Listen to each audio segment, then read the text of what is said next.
But stuff happens. How it affects you is quite significant.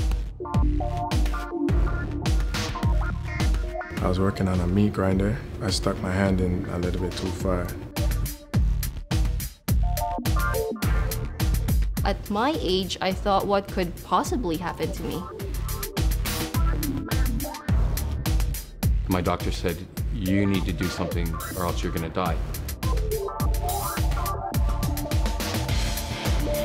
Even while I was hurting pretty badly, I still didn't think it was as serious as it actually was. Everything was a total change for me. I couldn't write. I couldn't eat. I couldn't put on my clothes by myself. I thought for a minute that, life was over at one point. They lose independence. I think that's a huge thing. When an injury occurs, they all of a sudden have to, unfortunately, depend on other people to help them. It could lead, in some cases, to depression where, they just completely isolate themselves. Nothing's gonna help me. I'm just kind of stuck. This is the way it is, and we want to prevent that. I thought I was just a little sore, maybe slept funny. But after about a week, I started to think it might have been a little more serious. I definitely didn't think I'd be in for back surgery or any type of surgery, so it's definitely a bit of an awakening. I thought I was pretty indestructible. I've never been hurt badly or done anything that's really limited my my ability to do anything. This is my house, and you don't want to come to my house because it usually means you're having problems and a lot of pain and have something wrong with your spine that needs surgery, which can obviously be a very scary thought. So if you do get injured, you should seek help. If you see things that will potentially injure you, you should do things proactively, talk to your employer, but if they're not listening, ultimately you have to make choices that improve that for you. Pain is something that you cannot see.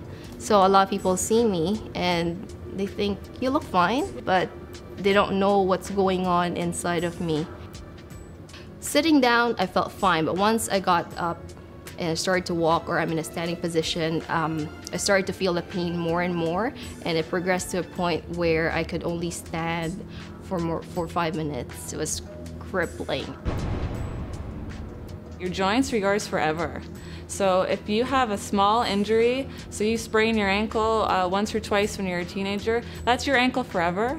And if you don't take care of it when it gets injured, it's never going to be the same. I have a patient who plays basketball, and he can't play basketball right now. So that just doesn't affect his sporting life. All of his friends play basketball. So now he's not hanging out with his friends. And if that's where your friends are and you can't be there, I mean, it sucks. It's not fair. I listened to what the bosses said, and I worked fast, but not smart, I would say.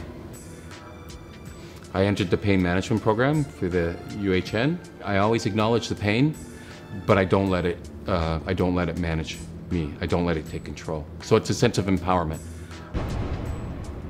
Our goal and hope is to really work towards providing the right care at the right time for these workers so that we can get them back to a productive lifestyle. It's a passion, and we're really here to help people get better. We lost our son, an 18-year-old son, David, in a workplace accident. The loss of Dave has been absolutely devastating for our family, and Dave would have wanted me to try to make a difference for his friends, for the future of Canada. Champion employers are what I want you to look for. I want you to be employed by. They have less turnover because they treat you with respect. They show you how to work safely. And when you get a little older and you become managers and supervisors and owners, I want you to be champions because you're in the greatest country in the world and you'll make a tremendous difference. Both now, today, when you stick up your hand and get the courage to ask, and in the future. It took me a long time to react to what's going on, and I should have reached out sooner. If you feel uncomfortable about a certain job you're doing and it feels unsafe, You need to know that you have the right to say, listen, I need to learn how to do this job better. Know what's going on with you, know what's going on in your environment, and know in detail what you're responsible for. Be prepared. Injuries, you know, can happen to anybody. Safety first. So work smart and don't be afraid to ask questions.